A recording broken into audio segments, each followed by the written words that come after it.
New இயரில் gold சில்வருடைய rate வந்து 2025 ஒன்றுமே இல்லை, இன்னும் ஃபாஸ்ட்டாக இருக்கும். நீங்கள் 10 to 12 டேஸ் தான் ஆகுது.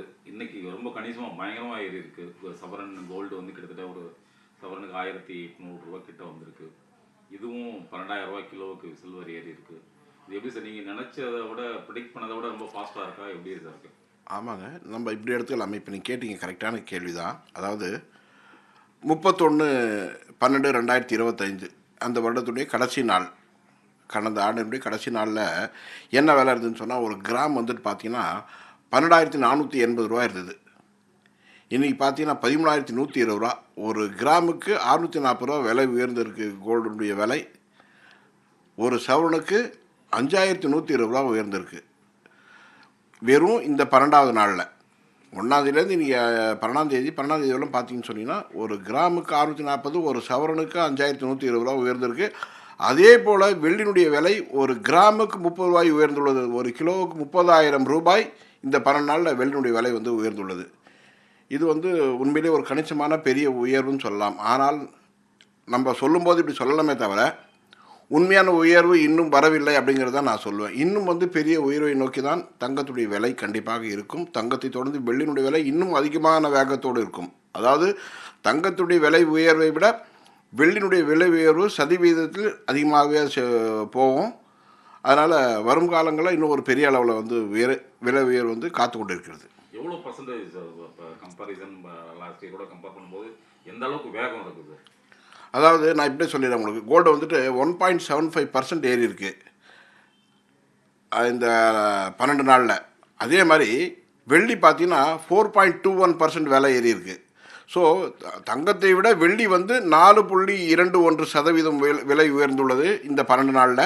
வெள்ளி வந்து 1.75% தான் உயர்ந்துள்ளது.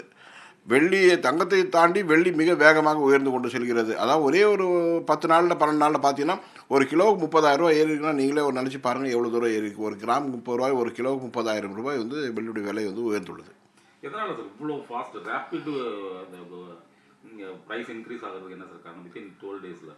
இப்போ நம்ம சாதாரண ஒரு விஷயத்தை நான் உங்களுக்கு சொல்லிடுறேங்க. இது வந்து எல்லாரும் புரிந்து கொள்ளக்கூடிய வகையில் தான் இப்போ நான் உங்களால் சொல்கிறேன். என்னென்னா, உலக பொருளாதாரம் நம்ம ஒவ்வொரு தடவையும் சொல்லுவோம். ஆனால் உலக பொருளாதாரம்னா என்ன, ஏன் அது மாதிரி நடக்குது, மக்களுடைய மனநிலை என்ன, முதலீட்டாளருடைய மனநிலை என்னங்கிறத நம்ம எடுத்து பார்த்தோம்னா நிச்சயமாக உங்களுக்கே அது தெரிய வரும். அதாவது அமெரிக்காவுக்கு டென்மார்க் நாடு தேவை. டென்மார்க் நாட்டில் உள்ள கிரீன்லாந்து வந்து அவங்களுக்கு தேவை. ஏனால் பலமான கனிம வளங்கள் அது உள்ளது, அது தேவை. அதனால் அது எப்படியாவது அந்த நாட்டை வந்து கைப்பற்றணும் அப்படின்னு நினைக்கிறாங்க. அதே மாதிரி வெனிசுலாவை ஏற்கனவே அவங்க கைப்பற்றிட்டாங்க. அதாவது அந்த நம்ம அதிபரை வந்து கைது செய்து அது தன்னுடைய கட்டுப்பாட்டில் கொண்டு வந்துட்டாங்க. ஏன்னா அங்கு வந்து உலகத்தினுடைய எண்ணெயில் என்ன தேவையோ 20% இருப்பு அவர்களிடத்தில் உள்ளது. அதனால் அவங்கள வந்து கைப்பற்றினால் நிச்சயமாக உலகத்தினுடைய எண்ணெயினுடைய வர்த்தகத்தை தன்னுடைய கட்டுப்பாட்டில் வைத்து கொள்ளலாம் என்பது அமெரிக்காவுடைய கணக்கு. அது பண்ணியாச்சு. ஸோ இந்த பிரச்சனை வந்து அமெரிக்கா வந்து விரைவில் தீர்க்காது, இது தொடர்ந்து கொண்டு போகும். இரண்டாவதாக இன்னொன்று எடுத்துக்கிறோம்.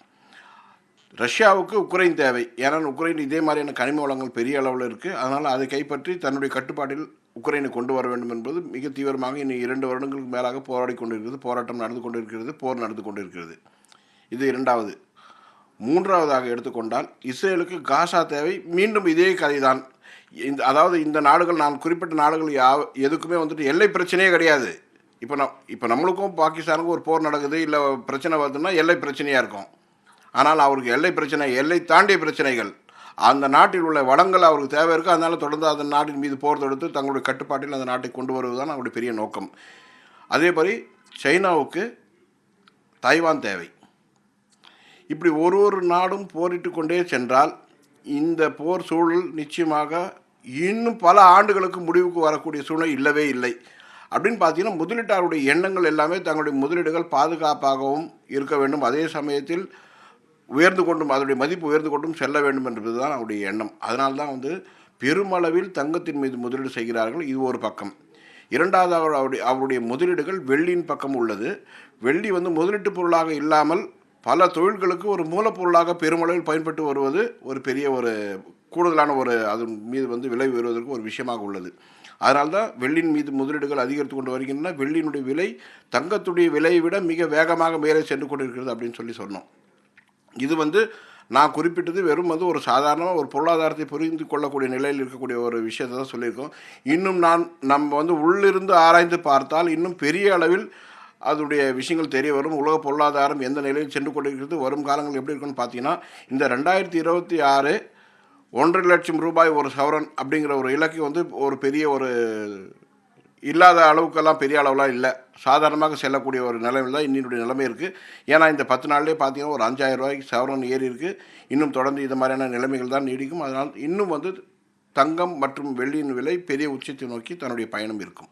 வெள்ளி ஒரு இந்த ரேஞ்சில் போனால் ஒரு குயிக்காகவே மிட் ஆஃப் த இயர்க்குள்ளே 500 வந்துருமா சார்? அதாவது இப்படி எடுத்துக்கலாம், கண்டிப்பாக 350 முதல் 400 ரூபாய் இந்த வருடம் ஒரு கிராம் வெள்ளியினுடைய விலை எதிர்பார்க்கலாம். அதே மாதிரி பார்த்தீங்கன்னா வெள்ளியுடைய தங்கத்துடைய விலையும் பெரிய அளவில் போகும், எந்தவித மாற்றமும் இல்லை. 1,25,00,000 மனங்களை வென்ற தந்தி டிவி யூடியூப் சேனல். தவிர்க்க முடியாத தம்ப்நெயில்ஸ், கலக்கலான கான்டென்ட்ஸ். நீங்களும் இந்த குடும்பத்தில் இணைய இப்பவே சப்ஸ்கிரைப் பண்ணுங்க. அசுரபலம் கொண்ட எங்கள் டிஜிட்டல் கரங்களில் உங்கள் விளம்பரங்களை சேர்க்க வாட்ஸ்அப் பண்ணுங்க 8939888378. Email advttanditv@dttv.in.